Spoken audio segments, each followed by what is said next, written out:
नमस्कार प्रणाम, हमें राघवेंद्र स्वागत बा आप सबके इन खबर के भोजपुरी चैनल पे। पीसीएस अधिकारी ज्योति मौर्य और होमगार्ड कमांडेंट मनीष दुबे के खिलाफ भयल शिकायत के जांच का रिपोर्ट सोमवार के डीजी होमगार्ड विजय कुमार मौर्य के सौंप दियल गयी। सूत्रन का मानल जाओ तो होमगार्ड संगठन के डीआईजी रेंज प्रयागराज संतोष कुमार द्वारा अपने जांच में कमांडेंट मनीष दुबे के दोषी पावल गयल बाटे।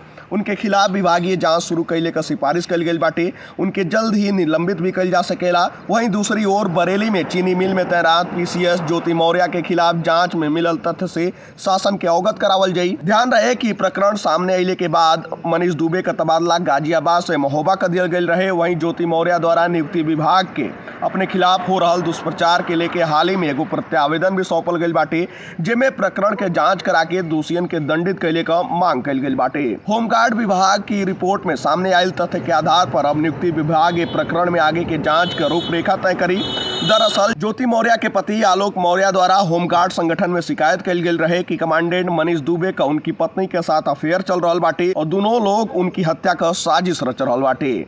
उनके द्वारा अपने शिकायत के साथ सबूत के तौर पर कई व्हाट्सएप चैट कॉल रिकॉर्डिंग सौंपल गई बाटे।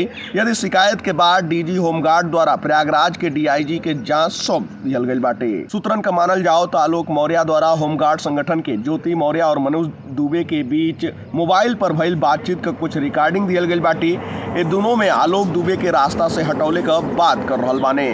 फॉरेंसिक जांच में यदि रिकॉर्डिंग सही पावल जा रही तो भैया दोनों का मुश्किल बढ़ सकेला।